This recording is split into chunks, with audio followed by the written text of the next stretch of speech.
Another aspect of good decision making is perspective, or what's called framing. Putting your decision into perspective can often lead to either good or bad decision making going forward. The classic framing decision is about blue cheese. So if you go into a gourmet cheese shop and you like blue cheese, you see blue cheese and you get a whiff of it, it smells pretty good. On the other hand, even if you like blue cheese, if you're standing on top of a storm drain and you get that same exact smell, probably doesn't feel very good. So the same exact smell feels differently in a cheese shop than it does over a storm drain. That classic example can be used with regard to our own portfolios. So for example, we have a portfolio that has gained 5%. We're up 5%. We may feel good about that. We may feel bad about that, depending on what our expectations were, how much risk we took, and so on. But we have a emotional context to how well we're doing. But if we find out that the market was up 15%, the natural reaction for most people is that we feel bad. Our emotions are attached to our comparison to the market or to how well others have done, and so now we feel bad about that. We may have felt pretty good about our 5% return until we found out others were getting 15% return. Now we feel bad about it.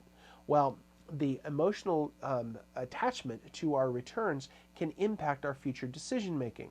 For example, if you earn 5% and others earning 15% and you feel bad about that, the natural reaction to overcome that bad feeling about it is to start trying to take more risk to get the 15% that others are getting. That may or may not be a good decision for you, but often it is about the emotion of what others are doing than what would be an objective analysis of what would be good for you. The same is true in reverse. If instead of getting a 15% return in the market, we found out the market was down 15%, and we gained the same 5% return in our portfolio, we might feel very good about that. We're doing well, others are doing poorly. In comparison, we feel good about that. We may not have felt very good about our 5% in absolute terms, but when we compare it to what others are losing, we feel very good about that. Well, that may or may not be a benefit. The emotion may or may not be a benefit to you in your decision making going forward. For example, a 15% loss for others might be an opportunity for you to take a little more risk in your portfolio because risky assets have been knocked down and they might be some good buying values. So the fact that we feel good, that we're doing really well compared to others may not be the emotion that guides you to a good objective analysis.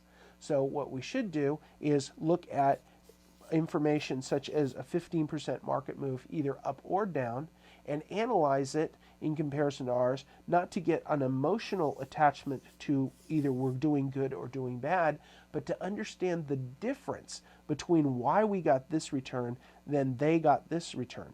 If we were trying to beat the market and we get a 5% return and the market was down 15%, we need to know why we beat the market by so much. How much more risk did we take?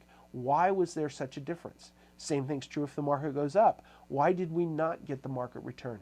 Did we invest in something that doesn't have market level of risk? Maybe we were too conservative, or maybe we invested in a company or not diversified enough and a company blew up. So knowing why there are discrepancies in what we're trying to do and what we did can be very beneficial in the analysis. But simply adjusting for our emotional attachment to what others are doing can lead to chasing returns or making other bad investment decisions.